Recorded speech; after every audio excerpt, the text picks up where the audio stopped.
हूँ सुभाशीष और मैं ब्लेंडर सीख रहा हूँ। मैंने आज सीखा बेसिक लाइटिंग, मटेरियल और टेक्सचरिंग के बारे में। तो मैं सारी चीज़ें धीरे धीरे एक्सप्लेन करूँगा। तो अगर आपको थोड़ा वीडियो स्लो लगे तो आप स्पीड अप कर सकते हो। तो यहाँ तक हम सब जो पिछले वीडियो में बनाया था, ये जो बेसिक मॉडलिंग है, इस बेसिक मॉडलिंग को हम सब पिछले वीडियो में किया था और इसका जो इंस्पिरेशन था वो कुछ ये था। तो ये हम सभी का रेफरेंस इमेजेस था। तो बेसिक 3 पॉइंट लाइटिंग होता कैसा है, तो वो बिल्कुल ऐसा होता है कि यहाँ पर जो एक की लाइट होता है, जो मेन लाइट होता है, साथ में एक फील्ड लाइट होता है और एक बैक लाइट होता है। आपको बहुत सारे इसका एग्जाम्पल मिल जाएगा, आप देख सकते हो। तो लाइट भी एक तरीके का एक ऑब्जेक्ट है और हम सब जैसे मेस ऐड करते हैं उसी तरीके से हम सब लाइट को भी ऐड कर सकते हैं यहाँ से। तो यहाँ पर बहुत तरीके का लाइट है। तो पॉइंट लाइट और एरिया लाइट जो है वो बेसिकली अगर आप कोई स्टूडियो सेटअप कर रहे हो तो वहाँ पर एरिया लाइट सबसे ज़्यादा यूज़ होता है और पॉइंट लाइट भी यूज़ होता है। जो सनलाइट है और जो स्पॉट लाइट है बहुत ओकेजनली यूज़ होता है। सनलाइट बेसिकली अगर जब आप सिटी स्केप बनाओगे, आउटसाइड के एनवायरनमेंट बनाओगे, वहाँ पर सनलाइट का यूज़ होगा। लेकिन पॉइंट लाइट और एरिया लाइट हम मैक्सिमम टाइम यूज़ करेंगे। तो मैं पहले एरिया लाइट ऐड करता हूँ, ठीक है। अब एरिया लाइट को मैं GZ दबा के ऊपर लेता हूँ और मैं इसको G प्रेस करके इस जगह में ले आता हूँ। स्केल करके मैं इसको थोड़ा सा बड़ा कर दूंगा, ठीक है। अभी आप एक एक करके लाइट को इस तरीके से पॉइंट कर सकते हो, लेकिन लाइट को पॉइंट करने का एक इजी तरीका है, वो मैं आपको दिखा देता हूँ। तो पहले तो जो लाइट्स मैंने लिया, एक एरिया लाइट है। इस लाइट को कॉपी करो। कॉपी कैसे करोगे? शिफ्ट D प्रेस करके कॉपी करोगे, फिर G, इसको यहाँ पर रखा एक। ये बेसिकली की लाइट है, ये फील्ड लाइट है और मैं बैक साइड में एक लाइट लूंगा। इसी लाइट को कॉपी करूंगा, शिफ्ट D प्रेस करूंगा और इसको पीछे ले आऊंगा, ठीक है। अब लाइट्स को पॉइंट करने का एक बहुत आसान तरीका है, वो देख लो। पहले तो लाइट्स को सिलेक्ट करो। जितनी भी लाइट है सब लाइट को सिलेक्ट करने के बाद अगर आप शिफ्ट और T प्रेस करोगे तो आप सारे लाइट को एक पॉइंट पे टारगेट कर सकते हो। तो मेरे लिए ये टारगेट है, तो मैंने सब लाइट को यहाँ पे टारगेट कर दिया, ठीक है। तो हो गया। अभी चलिए रेंडर व्यू में देखते हैं कि कैसा लग रहा है। तो यहाँ पर आपको एक छोटे छोटे ग्लोब्स दिख रहे होंगे। तो हम सभी इस मोड में हैं, जो सॉलिड मोड है यहाँ पर है। तो एक मटेरियल पोर्ट है, हम अभी मटेरियल कुछ ऐड नहीं किए है इस सभी में, तो यहाँ पर कोई मटेरियल शो नहीं हो रहा है। और अगर आप यहाँ पर इस पॉइंट में आओगे, ये रेंडर व्यू है, आप यहाँ से रेंडर देख सकते हो। तो मैं इस लाइट को सिलेक्ट किया मैंने। अब ये लाइट यहाँ पर नहीं दिखा रहा है क्योंकि लाइट का जो पावर है वो बहुत कम है। तो मैं इस लाइट का अगर पावर में जाऊंगा तो ये देखिए यहाँ पे लाइट का ऑप्शन है और यहाँ पर पावर है। तो मैं यहाँ पर पावर पे 1000 दे देता हूँ। मैं 1000 दूंगा तो आप देख सकते हो कि ये लाइट अप हुआ यहाँ पर। अभी एक प्रॉब्लम ये भी है कि जो बैकग्राउंड है वो एक तरीके का ग्रे है, तो उस बैकग्राउंड का भी एक लाइट इसके ऊपर आ रहा है। तो मुझे बैकग्राउंड को पहले तो ब्लैक कर देना है, हमेशा आपको यही करना है। तो क्या करोगे, पहले तो आप जो वर्ल्ड ऑप्शन में जाओ आप, ठीक है। और यहाँ पे बैकग्राउंड में यहाँ पर आपको बैकग्राउंड का कलर मिलेगा, इसको आप ब्लैक कर दो, ठीक है। अब मैं रेंडर व्यू में हूँ, देखो आप ये लाइट, इस लाइट का जो की लाइट है ये यहाँ पर प्रोजेक्ट हो रहा है। अभी मैं जो फील्ड लाइट है, फील्ड लाइट को पावर दूंगा। फील्ड लाइट को मान लो कि मैं 500 देके देखता हूँ, क्या आप देख सकते हो 500 तो बहुत ज्यादा लग रहा है मुझको। तो पहले तो मैं इसको थोड़ा सा पीछे ले जाता हूँ, बहुत पास है, और इसको थोड़ा सा G और X प्रेस करके मैं थोड़ा सा इस साइड ले आऊंगा। और इसकी जो डायरेक्शन है, इसके डायरेक्शन को मैं कुछ इस तरीके से करता हूँ, ठीक है। और इसको मैं साइज में भी थोड़ा बड़ा करता हूँ।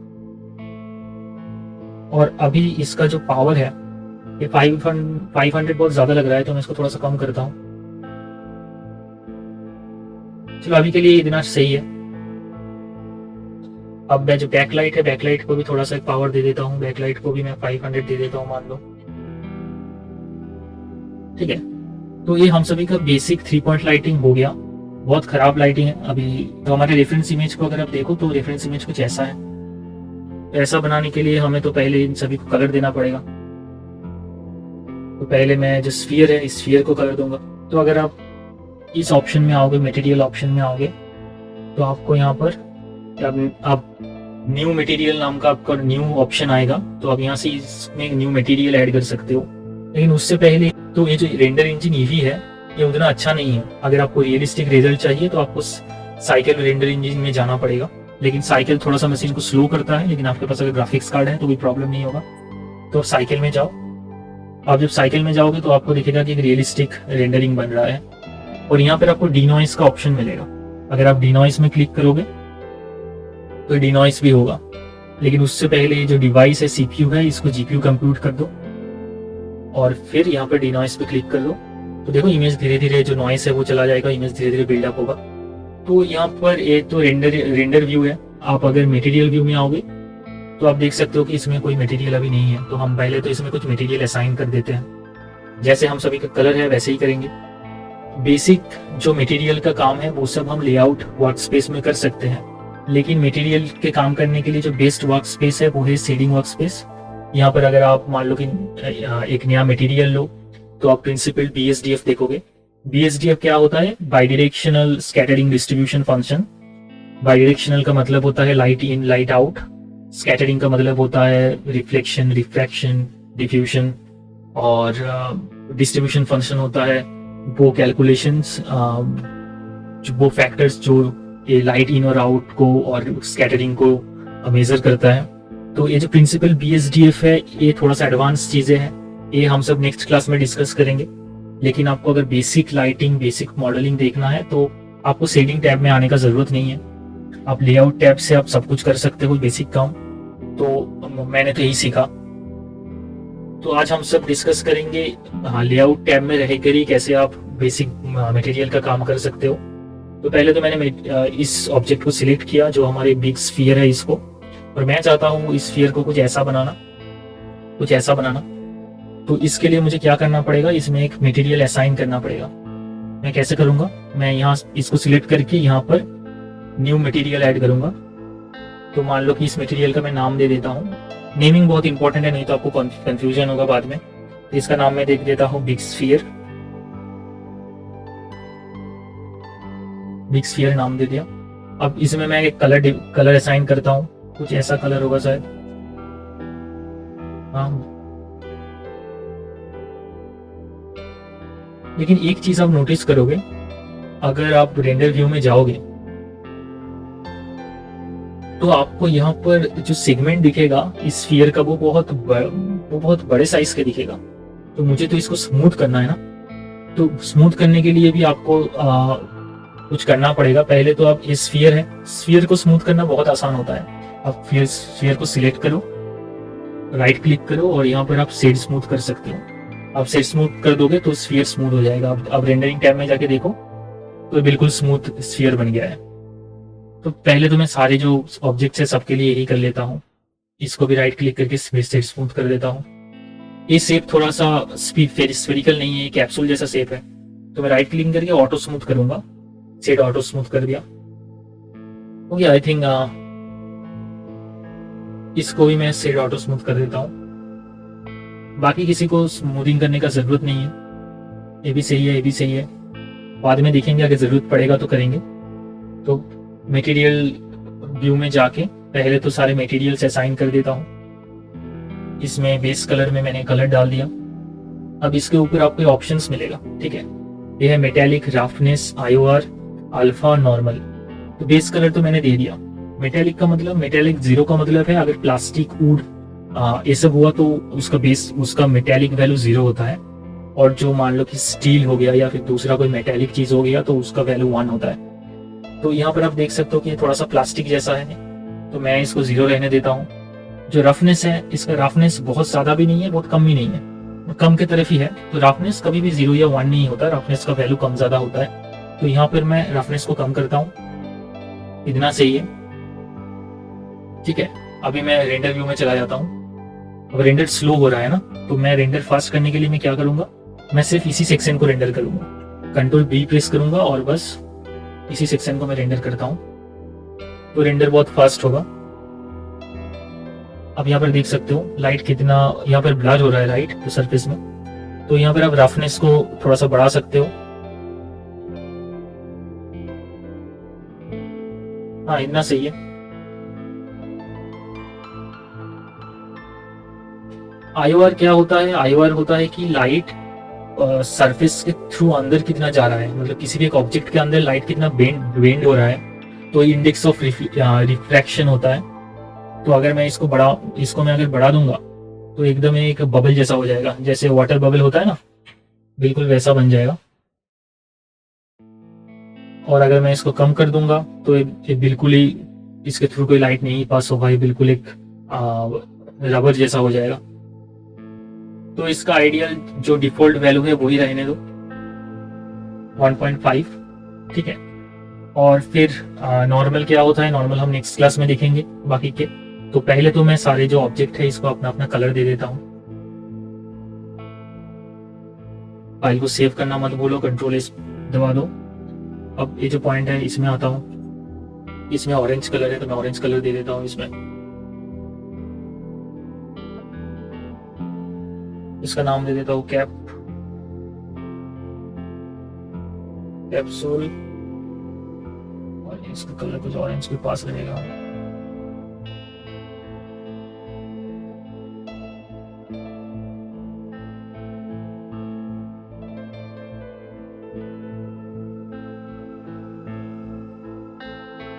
मैं रफनेस को कम करूंगा। देख सकते हो लाइटिंग थोड़ा सा ज्यादा है, लाइटिंग को फिक्स करना पड़ेगा, लेकिन अभी के लिए इतना सही है।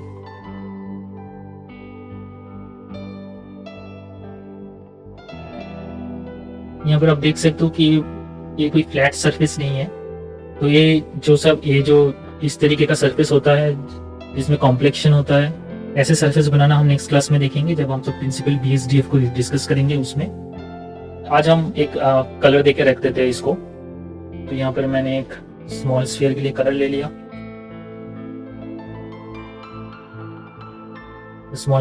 मैंने स्मॉल स्फीयर के लिए एक मटेरियल लिया और इसमें मैं अभी एक कलर असाइन कर देता हूँ, ठीक है।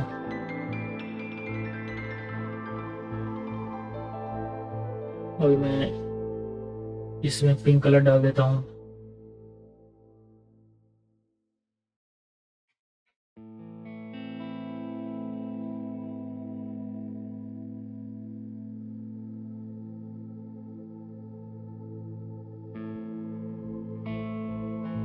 इसमें डाल देता हूँ बॉक्स का रेड कलर।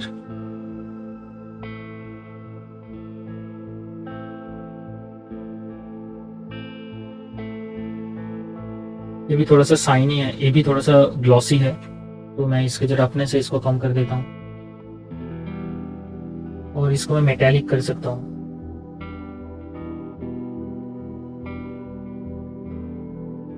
नहीं, मेटालिक नहीं करते, चलो बस रफनेस को कम करते हैं। ये है इसमें मैं मेरे रिलेटिव में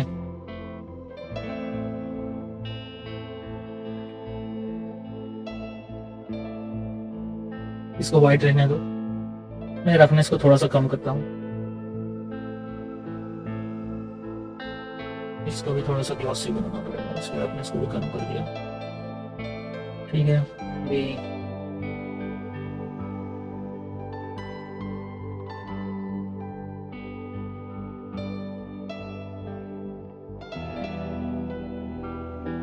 सिलेंडर को दे दिया एक,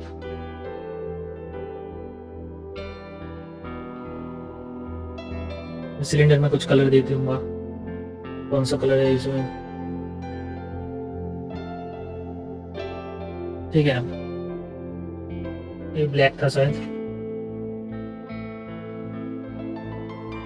क्या है, मैं हाफ डोनट नाम दे देता हूँ, हाफ डोनट।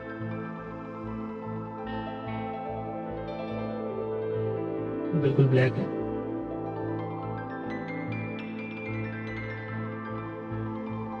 रफनेस को बढ़ा देता हूँ। अब देखो इससे कोई लाइट रिफ्लेक्ट नहीं हो रहा है, इसका मतलब क्या है, इसका रफनेस बहुत ज्यादा है। रफनेस को बढ़ा दिया। अभी ये एक है टोरस टाइप का, जिसमें आप देख सकते हो कि वुड का टेक्सचर है। तो मैं क्या करूंगा, मैं गूगल में जाऊंगा और यहाँ पे सर्च करूंगा ईमलेस वुड टेक्सचर फ्री, तो आपको यहाँ पर बहुत सारे वुड का टेक्सचर मिल जाएगा। अब देखो इसका सिमिलर कौन सा है, ये बहुत सिमिलर है, तो मैं इसी को डाउनलोड कर लेता हूँ। ठीक है, अब इसको मैंने कॉपी कर लिया।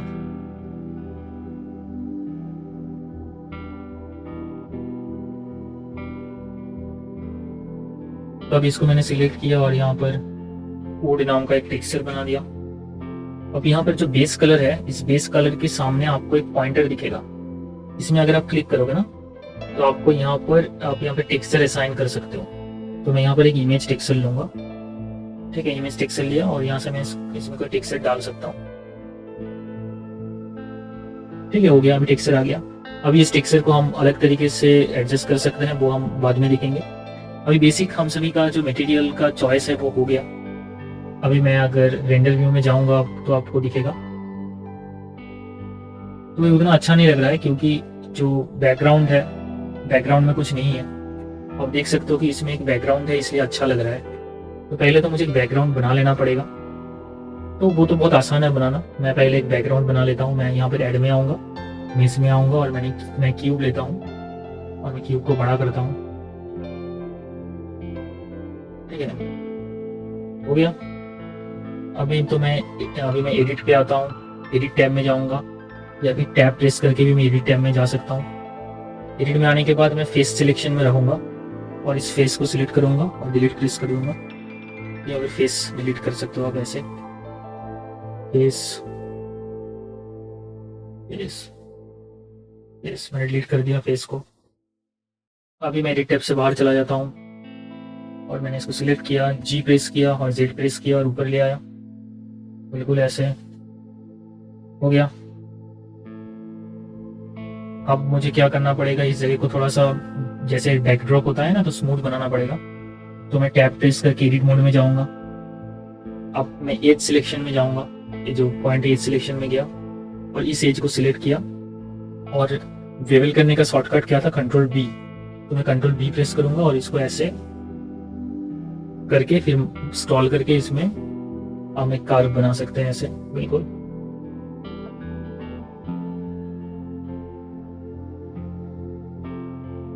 ठीक है, फिर से टैब दबा के चले जाओ नॉर्मल व्यू में। तो देख सकते हो मैंने एक बैकड्रॉप बना लिया। अब इसी बैकड्रॉप को आप स्केल कर सकते हो। मैं एस प्रेस करूंगा और वाई एक्सिस में स्केल करूंगा, तो मैंने इसको स्केल कर दिया। सॉरी, एस और वाई हो गया।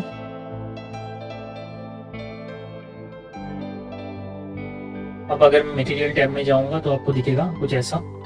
अब ये जो बैकग्राउंड है, बैकग्राउंड का भी कलर है, मैं वो दे देता हूँ। मैं इसको सिलेक्ट करता हूँ, न्यू में आता हूँ, मैं इसका नाम दे देता हूँ बैकड्रॉप और इसका कलर मैं दे देता हूँ कुछ इस जगह में। ठीक है,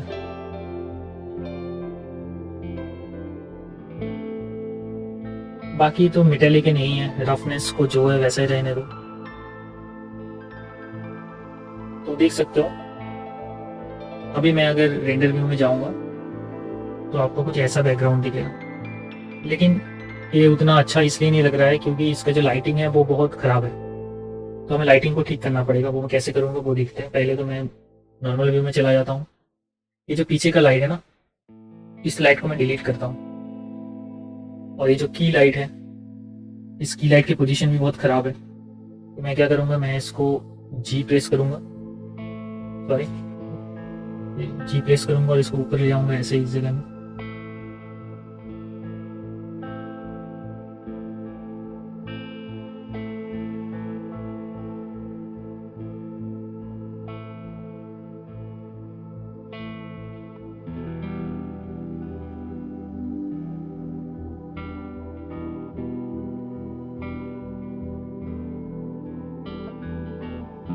अब देखते हैं कैसा है।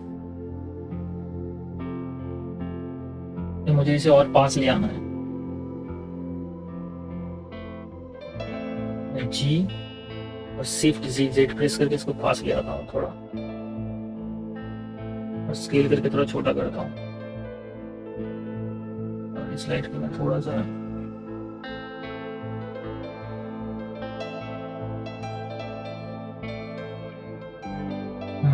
इतना सही है, ये जगह मुझे सही लग रहा है। तो मैं आगे जाऊंगा तो आपको दिखेगा। अभी लाइट कुछ थोड़ा ज़्यादा हो गया है, लाइट का पावर को हमें थोड़ा सा कम करना पड़ेगा। मैं इस लाइट को सिलेक्ट किया, इसके 1000 है ना, मैं इसको क्या कर देता हूँ, मैं इसको 700 कर देता हूँ। और आप देखो कंट्रोल B प्रेस करके मैं यहाँ पर थोड़ा सा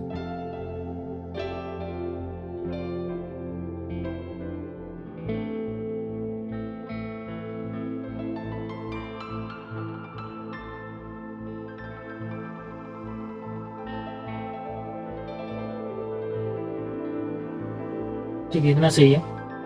अभी जो बैकलाइट है वो बैकलाइट को थोड़ा सा देना पड़ेगा, तो मैं यहाँ पर एक बैकलाइट दूंगा। तो मैं चाहता हूँ कि जो यहाँ पर आप देखिए जो बैकलाइट है वो पीछे की जो बैकड्रॉप है उसको भी लाइट कर रहा है। तो मैं यहाँ पर एक प्लेन लाइट की जगह, तो यहाँ पर मैं प्लेन लाइट की जगह पे एक पॉइंट लाइट को डालूंगा।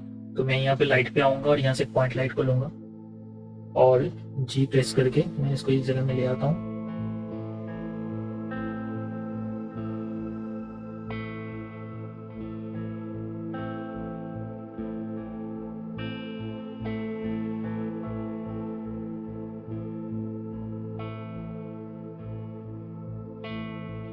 यही है। अभी जो लाइट है इस लाइट को सिलेक्ट करूंगा और इसका जो पावर है इसके पावर को मैं 500 कर देता हूँ।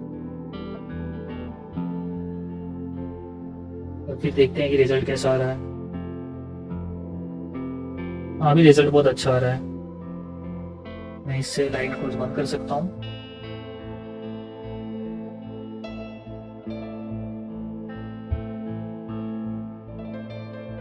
तो यहाँ पर आप रेंडर के कुछ सेटिंग्स को आप चेंज करके रेंडरिंग को थोड़ा फास्ट कर सकते हो। जैसे कि अगर आप यहाँ पर आओगे, रेंडर इंजन साइकिल है, यहाँ पर जो मैक्स सैंपल्स है ये बहुत ज़्यादा है, इतना रखने का ज़रूरत नहीं है। मैं इसको 200 रख सकता हूँ,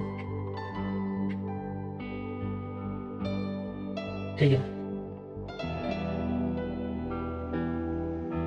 तो अब यहाँ पर आप ऑब्जर्व करो कि ये जो ऊपर है ना, ये ऊपर लाइट कुछ कम है, यहाँ पर शैडो आ रहा है, तो आप ऊपर से लाइट दे सकते हो, ठीक है। तो मैं तो मटेरियल में फिर से जाता हूँ, मटेरियल टैब में जाता हूँ।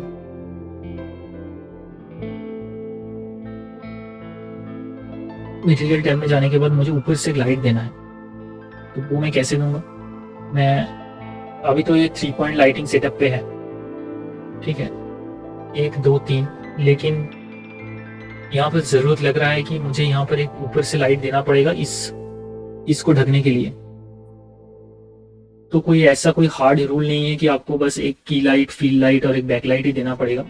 आपको जरूरत लगे तो आप कोई और लाइट भी दे सकते हो। एक मैं क्या करूंगा, मैं एक नया लाइट लेता हूँ यहाँ से, एरिया लाइट, और GZ दबा के इसको ऊपर ले जाता हूँ और इस प्रेस करके इसको मैं बड़ा करता हूँ और इसका जो इंटेंसिटी है मैं इसको सिलेक्ट करके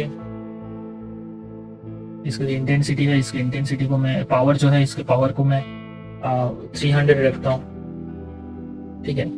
और अभी अगर मैं इसको रेंडर करूंगा तो देखो ऊपर से जो शैडो आ रहा था वो कम हो जाएगा, देख रहे हो, लेकिन बहुत ही ज़्यादा कम हो गया है, मुझे इतना भी कम नहीं करना है। तो मैं इसको सिलेक्ट करूंगा और इसको 100 करके देखता हूँ।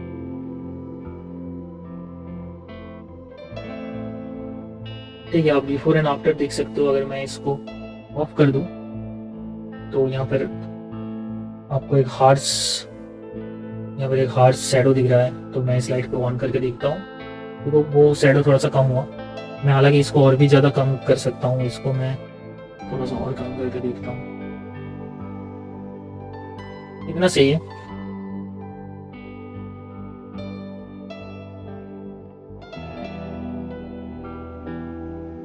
तो ये था बेसिक लाइटिंग, बहुत आसान कुछ ऑप्शंस थे, लेकिन इसका एडवांस वर्जन आएगा। नेक्स्ट वीडियो में हम सब प्रिंसिपल BSDF के बारे में डिस्कस करेंगे। और जैसे कि यहाँ पर ये जो मटेरियल था, ये मटेरियल कुछ ऊल जैसा है, अलग मटेरियल है, इसे बनाना पड़ेगा।